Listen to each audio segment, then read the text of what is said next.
আসসালামু আলাইকুম ভিউয়ার্স, কেমন আছেন সবাই? আলহামদুলিল্লাহ আমি ভালো আছি। এই যে দেখতে পাচ্ছেন আমি মাঠের মধ্যে চলে এসেছি আমাদের জমিতে। আমাদের জমির ধান এই যে কাটা হয়ে গেছে এবং মেশিনও রেডি। এখন হচ্ছে ধান মাড়াই করা হবে এবং জমিতে রসুন লাগানোর কাজ চলছে। এই যে আমাদের ধান কেটে এইভাবে রেখে দিয়েছে। কত সুন্দর ধান হয়েছে আলহামদুলিল্লাহ।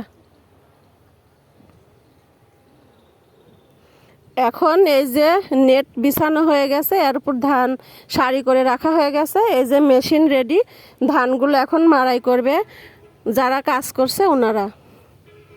আর আমাদের জমিতে এখন এই যে রসুন লাগানো চলছে। রসুন কিভাবে লাগায় দেখুন। ধান কাটার পরে রসুনের কুয়াগুলো জমির মধ্যে শুধু সোজা করে পুঁতে রাখতে হয়। তারপরে এই ধান মাড়াই করা হয়ে গেলে এই খেরগুলো দিয়ে এই পুরা জমিটা ঢেকে দিবে। তখন আস্তে আস্তে রসুনগুলো বড় হয়ে যাবে।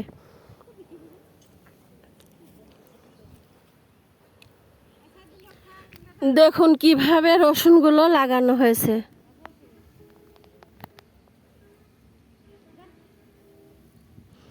ধান কাটার পরে জমির মধ্যে শুধু রসুনের কুয়াগুলো এভাবে পুঁতে রাখতে হয়। তারপরে ধান মাড়াই হয়ে গেলে এই খেরগুলো দিয়ে এই পুরা জমিটা ঢেকে দেওয়া হবে। তখন আস্তে আস্তে রসুন বড় হয়ে যাবে।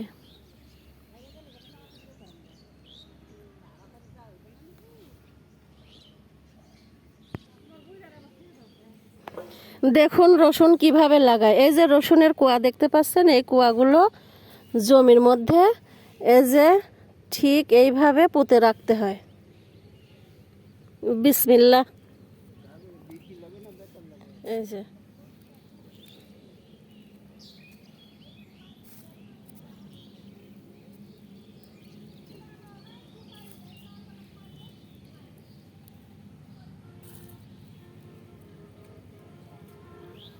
এই যে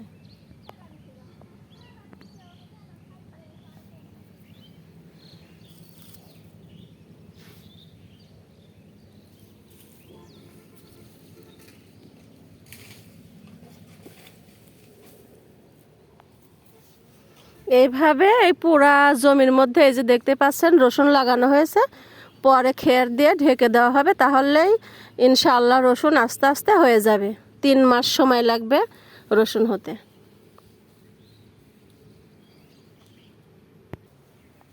দেখুন আমাদের জমির সাথে এই যে কত বড় একটা বিশাল পুকুর। পুকুরের আশেপাশে এই যে সুন্দর বাগান, মেহগনির গাছ, আম গাছ, সুপারি গাছ। আর এই যে আমাদের জমির সাথে এই যে পুকুর।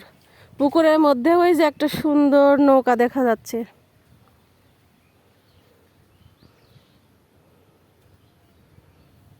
প্লাস্টিকের নৌকা, দেখুন কত সুন্দর। গ্রামে কত কিছু দেখা যায়, শহরে এসব কিছুই দেখা যায় না।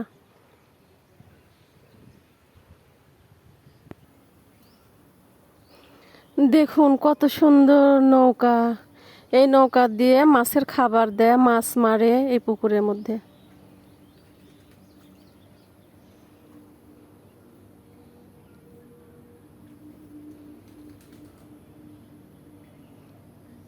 আজ তাহলে রাখছি, সবাই ভালো থাকেন।